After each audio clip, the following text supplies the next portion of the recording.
Okay, untuk quiz 1, the gravitational acceleration of an object on Earth is given by equation Ag is equal to gm over r square, where m and r is the mass and radius of Earth respectively. Determine the dimension of the constant g.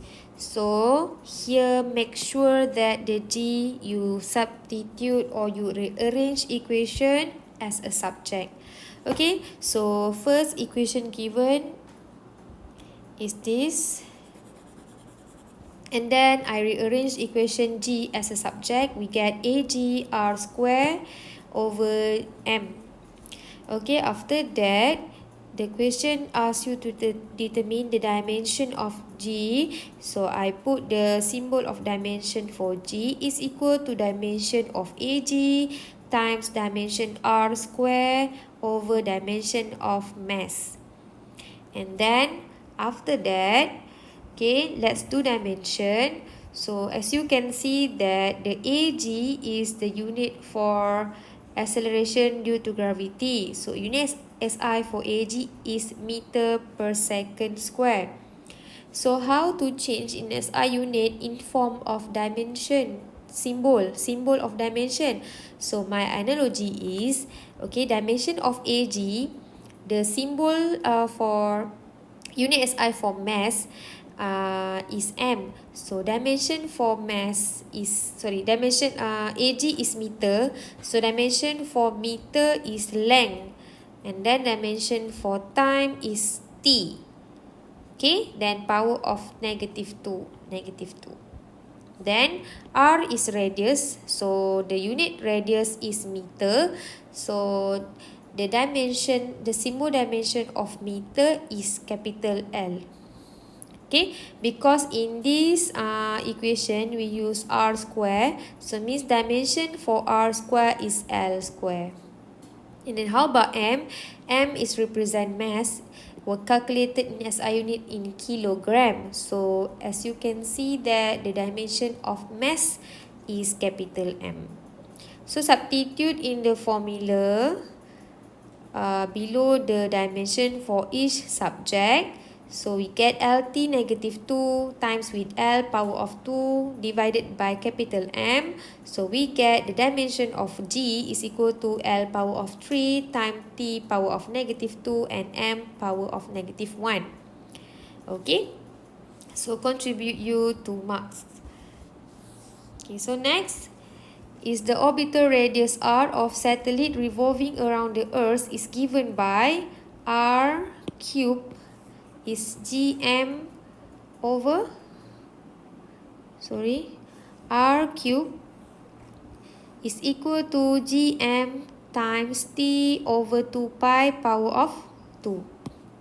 Okay, so where g is equal to 6.67 times 10 to the power of negative 11 Newton meter square, kg negative 2, and t is the period and m is the mass of the Earth. Determine the homogeneity of this equation. Okay, so homogeneity, you have to use left and right hand side. Based on the principle of homogeneity, dimension of left hand side must be equal to the dimension of the right hand side. So first I do the dimension for the left hand side. So r cube, so means that dimension of r cube or power of 3 is equal to, because r is a radius. Okay, measurement in radius adalah dalam meter. So maksudnya pengkurangnya dalam length. So length dia punya dimension lah, length power of 3. And then untuk right hand side we have gm, g bracket g bracket m bracket t power of 2 brackets 2 pi power of 2. Okay, as you know that the 2 pi is the constant value, so dia dimensionless means that nilainya 1. Okay, how about G? Okay, G kalau you tengok dia beri unit So kita boleh buat analogi daripada unit dia. Okay, analogi apa? Analogi maksudnya kita boleh assume unit dia apa. Okay, based on Newton adalah pengukuran daripada force. Okay, force kan sama dengan MA So maka daripada pengukuran dimension M dan dimension A, so dia akan keluar sebagai M adalah meter. Meter means length. Okay, dan A adalah acceleration. Acceleration adalah unitnya adalah ms negatif, mass. Random ni, sorry. Saya pun confused. M ni adalah mass and mass time acceleration. So dimension of mass adalah capital M.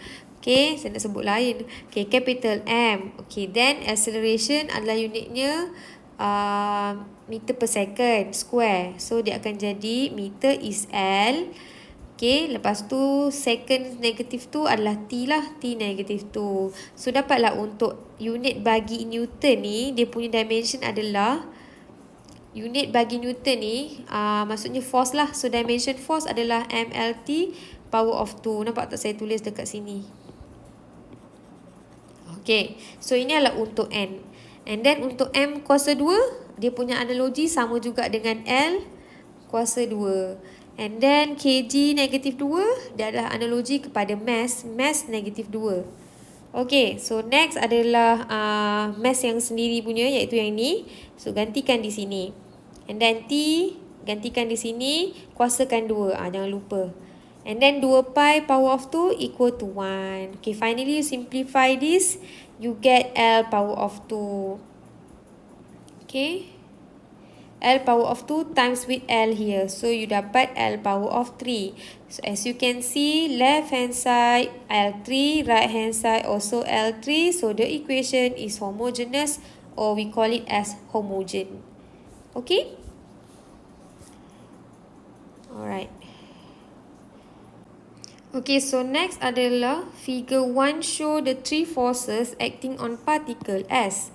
Calculate the magnitude and direction of the resultant force. As you can see here, we have 3 forces, F1, F2 and F3. First, you have to determine the resultant. You must check whether the arrow is a correct position or not. So, maksudnya semua tail kena place pada origin. Okay, so kita check. Okay, for F1, yes, okay. Next for F2, yes, okay, because the arrow is come out. So for F3, sorry, tak betul because dia punya arrow adalah, dia punya head of the arrow is towards origin. So salah. Jadi apa kena buat? You kena panjangkan dia supaya dia jadi tail yang lekat pada origin. So this one nanti boleh padam. So tengok pada lukisan yang saya dah lukis lah. Okay, this is saya dah lukis.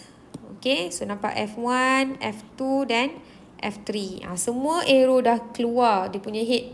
Means that the tail yang lekat pada origin. Okay, so now kita nak resolve force bagi setiap satu. Okay, so first X component dan Y component for F1. Okay, F1 is 5 Newton. Okay, dan kita nak pergi pada komponen X dulu. Pergi komponen X ada angle tak? Yes, ada. So, dia akan guna cos. 5 cos 30. Okay, for F1 komponen Y, pergi komponen Y ada angle yang kita lukis tak? Tak ada. So, dia akan guna sin bagi angle sebelah. Okay, dia 5 sin 30. So, dia akan dapat 2.5. Okay, next for F2. F2 komponen X is negatif. Jangan lupa. So, kena tulis negatif 6. Sin ke cos, tengok ada angle tak? Tak ada angle yang kita lukis. So, maksudnya guna sin angle sebelah. Sin 50. Okay, so next untuk F2 komponen Y adalah Y negatif. Y negatif. Okay, so Y negatif, jangan lupa letak juga negatif. And then ada angle tak? Yes, ada angle 50. So cos 50. Okay, how about F3? F3 memang lay down on component X as is. Maka komponen Y dia adalah kosong. Then you have to add up all the component of force here for Fx. 4.33 plus with negative 4.59 plus with 3. So kita akan dapat 2.74. Okay, so this for Y component 2.5 plus with negative 3.86 plus with 0. So we get negative 1.36. Okay, as you know that After you get the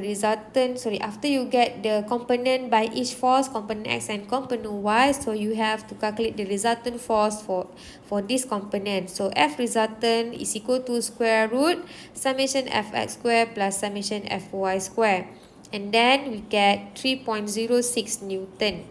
Okay, how about direction of resultant force? Just use formula of direction. Theta is equal to shift tangent summation Fy divided by summation Fx. Okay, after we calculate, we get 26.40.